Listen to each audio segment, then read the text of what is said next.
આપની સેવા, આપનું નામ, એ આપના નામ રૂપ ક્યારેય મારાથી અલગ ના થાય એવી કૃપા મારા ઉપર કરો. પછી આપને રાખવો અહીંયા રાખો, એ ઉપાધિ નથી. ગમે ત્યાં રાખો, મહેલમાં રાખો, ઝૂંપડીમાં રાખો, સ્વર્ગમાં રાખો, નરકમાં રાખો, ગમે ત્યાં રાખો, પણ આપના નામ રૂપથી હું અલગ ના થાઉં.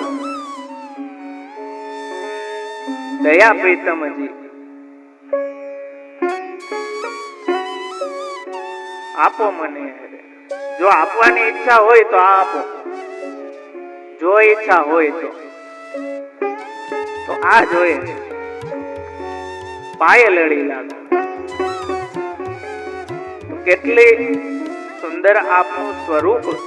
એ નામ રૂપમાં જ્યારે એ ભક્ત નિરુદ્ધ થઈ જાય છે ત્યારે એના માટે જ્ઞાન, મુક્તિ એ બધું બેકાર, કોઈ કામ નથી. એવું સુંદર સ્વરૂપ. ઘણી વખત હું બોલું છું, મને બહુ ગમે છે. જો કે લૌકિક શબ્દો આપણા છે એ ક્યારેય પ્રભુના સ્વરૂપનું વર્ણન તો કરી જ ના શકે. પણ હવે લૌકિકમાં છીએ એટલે કંઈક લૌકિકનું અવલંબન તો લેવું પડે સમજવા માટે, કમ્પેરિઝન નહીં. કે તમે હસો છો જ્યારે જ્યારે, તમે હસો છો જ્યારે જ્યારે, ત્યારે ત્યારે ગાલમાં ખાડા પડે છે. તમે હસો છો જ્યારે જ્યારે, ત્યારે ત્યારે ગાલમાં ખાડા પડે છે. હું વિચારું છું બેઠો બેઠો, હું વિચારું છું બેઠો બેઠો કે મારા સિવાય આમાં કેટલા પડે છે. એવું મોહિની સ્વરૂપ એના નામ અને રૂપમાં જ્યારે ભક્ત નિરુદ્ધ થઈ જાય તો એ નિરોધ પરમ ફલ છે. એવી વ્યસન દશા જેને પ્રાપ્ત થઈ છે, શ્રી આચાર્ય ચરણ કહે છે કે એના માટે કોઈ અર્થ બાકી નથી રહ્યો.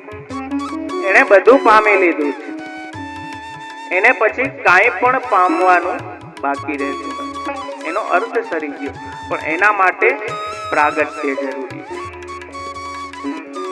તો એ હેતુ પ્રાગટ્યનો એ ભક્તોનું દુઃખ છે કે જે અહમતા મમતા આપણી પ્રપંચમાં લાગેલી છે, એટલે પ્રપંચનું દુઃખ આપણને ઘણું થાય. પણ સેવા દ્વારા જ્યારે પ્રભુમાં રાગ થાય, પ્રભુમાં આસક્તિ થાય અને પ્રભુને લગતું દુઃખ થાય, જેને આપણે કહીએ કે તાપ ક્લેશ. લૌકિક ક્લેશ તો આપણે બહુ કરીએ, પણ ભગવાન માટે જ્યારે, એટલે તો શ્રી આચાર્ય ચરણ આપ નિરોધ લક્ષણમાં કહે છે કે યચ્ચ દુઃખમ યશોદાયામ નંદાદિનામ ચ ગોકુલ. જેવું નંદ અને યશોદાને દુઃખ થયું હતું ત્યારે પ્રભુ ગોકુલ છોડી મથુરા પધાર્યા, એવું દુઃખ ક્યારેક મને થાય. અને એ દુઃખ, લૌકિક દુઃખ તો રોદણા રોઈ રોઈને મરી રહેશો, કાંઈ એનાથી મળવાનું નથી. પણ આ દુઃખ જેટલું ઉત્કટ થશે ને, પ્રભુ એટલા જલ્દી મળશે. કેમ કે પોતાના ભક્તોનું દુઃખ એ પ્રભુ સહન નથી કરી શકતા. સુબોધનીજીમાં શ્રી આચાર્ય ચરણ આજ્ઞા કરે છે કે પ્રભુ ભક્ત વત્સલ છે. એટલા માટે દેવકીજીના લગ્ન વિવાહ થયા અને આકાશવાણી થઈ. કેમ કે કંસ એમાં ઉત્કર્ષ બતાવ્યો બધી પ્રકારે. એ સમયની રાજધાની હતી. દેશથી, કાલથી, દ્રવ્યથી, માનથી, અવસ્થાથી અને સ્વતઃ એ રીતે ઉત્કર્ષ બતાવ્યો 7 પ્રકારે દેવકીજીનો. અને કંસ બહેનને સારું લાગે એટલે પોતે રથની લગામ લઈને ઉભો અને હાથીઓ, ઘોડાઓ, દાસીઓ દેવકીજીને એમના પિતા દેવકજીએ પુત્રીને કન્યાદાનમાં આપ્યું. વસુદેવજી દેવકીજીને કંસ જ્યારે એને લગામ પકડી અને રથ હાંક્યો ત્યારે આકાશવાણી થઈ કે અરે મૂર્ખ, તું જેને સુખેથી ઘરે પધરાવા જાય છે એ દેવકીનો 8મો ગર્ભ તારો કાલ બન્યો. આટલું સાંભળતા જ, કેમ કે અમૃત મંથન સમયે જે કાલ નેમીને પ્રભુએ માર્યો હતો એ કાલ નેમીનો આવેશ એ આ કંસ છે. આ સાંભળતા જ એનામાં કાલ નેમીનો આવેશ આવ્યો અને દેવકીજીના કેશ પકડી અને એમને મારવા માટે તૈયાર થયો. વસુદેવજીએ જોકે વસુદેવજીનું નામ કહ્યું છે આનક દુંદુભી, કેમ કે એમના જન્મ સમયે એ નગારાઓ અને દુંદુભીઓ વાગી હતી, કેમ કે મહાભાગ્યવાન છે, એમને ત્યાં ભગવાનનું પ્રાગટ્ય થવાનું. વસુદેવજીને થયું, વસુદેવજી સમર્થ હતા પણ કંસ અતિ બલવાન હતો. સમયોચિત વિચાર કરી અને વસુદેવજીએ વિચાર્યું કે આ મૃત્યુને તો કોઈ પણ રીતે ટાળવી જોઈએ. એટલે એને રોકતા વસુદેવજીએ સામ અને ભેદથી એને ખૂબ સમજાવ્યો. જે સમજાવટની રીતો શાસ્ત્ર બતાવે છે, સામ દામ દંડ ભેદ, એ સામ અને ભેદથી એને સમજાવ્યો કે આ તારી નાની બહેન છે, એ પણ વિવાહ કરીને જઈ રહી છે. આપના વખાણ વસુદેવજી દુઃખયુક્ત હોવા છતાં પણ પ્રસન્ન મુખ કરીને કંસને સમજાવે કે આ વિવાહ થઈ ગયા છે અને આ તારી બેન છે, આનો વધ કરીશ તો તારી વીરતા હણાશે.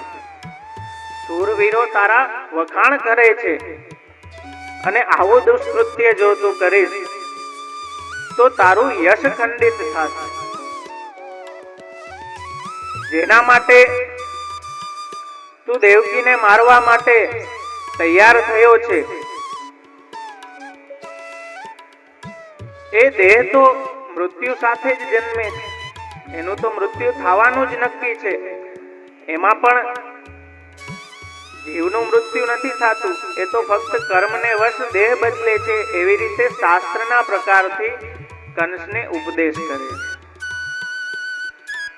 અને જો એમ થતું હોય કે દેહ બદલવામાં કેટલો કષ્ટ થશે, તો એના માટે કહે છે કે એ પણ કર્મને આધીન હોવાને કારણે, જેવી રીતે ચાલતો માણસ આગળનું પગલું ભરીને જ પાછળનો પગ ઉઠાવે છે, એવી રીતે કર્મને આધીન એ જીવ આગલો દેહ મેળવીને આ દેહ છોડે છે. હવે ઘણાઈને એમ વિચાર આવે, કેમ કે આપણે તો ઓલું બધું જે તે વાંચી લીધું હોય એટલે ઘણું ભમતું હોય મગજમાં, એટલે નોર્મલી તો આપણે એમ જોઈએ કે માણસ મૃત્યુ થાય પછી એને બીજો દેહ મળે. પણ આનું એમ સમજો કે આપણે ઘરની બહાર નીકળીએ એટલે પેલા ટિકિટ બુકિંગ કરાવીએ, હોટલ બુકિંગ કરાવીએ, બધી વ્યવસ્થા કરી લઈએ, પછી ઘરની બહાર નીકળીએ. એટલે એવી રીતે અહીંયા કઈ ગઈ છે બુકિંગની વ્યવસ્થા.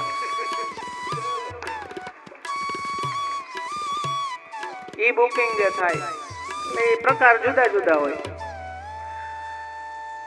તો આવી રીતે ઘણી સમજાવટ છતાં પણ એ જે ક્રૂર કંસ હતો કે જેનામાં કાલ નેમીનો આવેશ આવી ગયો હતો, એ દેવકીને છોડવા તૈયાર નતો.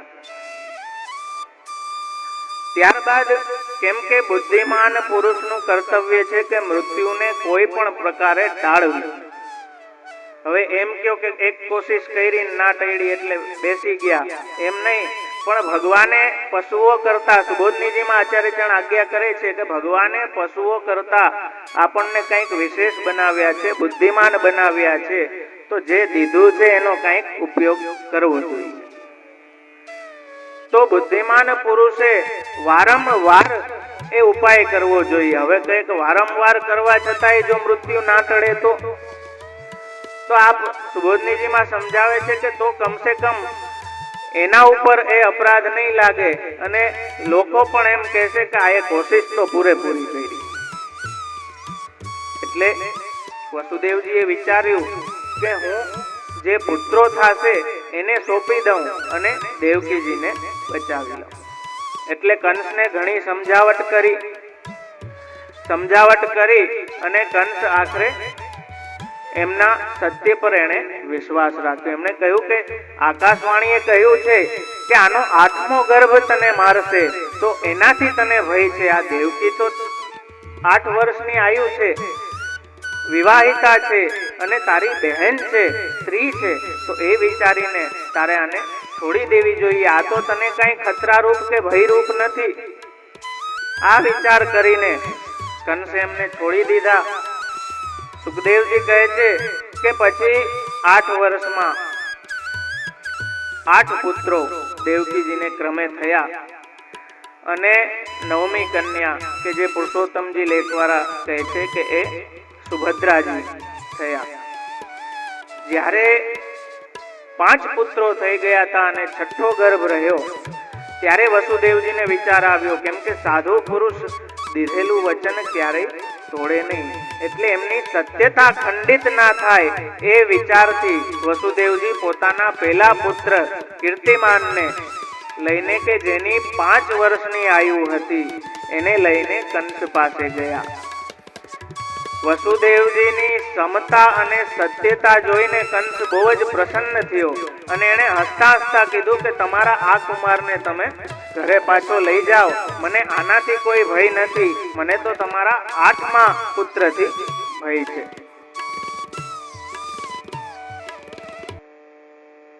જે દૈત્યાવેશી હોય એવા ખોટાળા ઉપર ક્યારેય વિશ્વાસ ના કરાય. એટલે વસુદેવજી પ્રસન્ન ના થયા. વસુદેવજીએ કહ્યું કે ઠીક છે, તમે પ્રસન્ન થઈને મને જો બાળક પાછું લઈ જવાનું કહો છો તો હું લઈ જાઉં છું. પણ એમણે કંસના વચનો પર વિશ્વાસ ના આપ્યો, કેમ કે એ ખલ છે. એની બુદ્ધિ ક્યારે ફરી જાય એ કોણ જાણે. એટલે એટલી પ્રસન્નતા એમને ના થઈ. અને કેમ કે આનક દુંદુભી છે એ પોતે જાણતા હતા, એટલે એમને પણ ખ્યાલ આવ્યો કે જો આવી રીતે કંસ વર્તન કરશે તો પ્રભુ પ્રાગટ્યમાં વાર લાગશે. અને દેવોનું હિત વિચારનારા એવા નારદજીને આ વસ્તુ ગમી નહીં. આ તો ખોટું થયું. જો દુઃખ ઉત્કટ નહીં થાય તો પ્રભુનું પ્રાગટ્ય કેવી રીતે થશે, એમાં વાર લાગશે. એટલે નારદજીએ જઈને એનું મન ફેરવ્યું અને કહ્યું કે ભાઈ તું ખોટો ખુશ થામાં. આ જેટલા યાદવો છે, નંદ આદિ જે સામે કાંઠે જેટલા ગોપો છે, અહીંયા યાદવ વંશમાં જેટલા છે અને તારા આજુબાજુના છે, બધા દેવતાઓ છે. આખો તારે વિરુદ્ધ પ્લાનિંગ હાલે મોટા પાયે. કેમ કે એ કાલનેમીનો અંશ છે, એ કંસને પોતાને ખ્યાલ છે. એટલે નારદજીએ એને એ રીતની વાત કરી કે આ બધા દેવતાઓ છે, એટલે દેવતાઓ સાથે તું જે રીતે વ્યવહાર કરતો હોય એ રીતે આ લોકો સાથે વ્યવહાર કર. કંસને મગજમાં વાત આવી ગઈ કે આમાં ભાઈ કોઈ ગણતરી ના હોય, પેલો બીજો ગમે એ 8મો હોઈ શકે. ભગવાન તો ખેલાડી, ક્યારે શું કરે એની શું ખબર. એટલે નારદજીના કહેવા પછી કંસે બધાને વાસુદેવ અને દેવકીને જેલમાં પૂર્યા અને સાંકળોએ બાંધ્યા. અને જે એમના 6 પુત્ર હતો એને ક્રમવાર એમને માર્યા.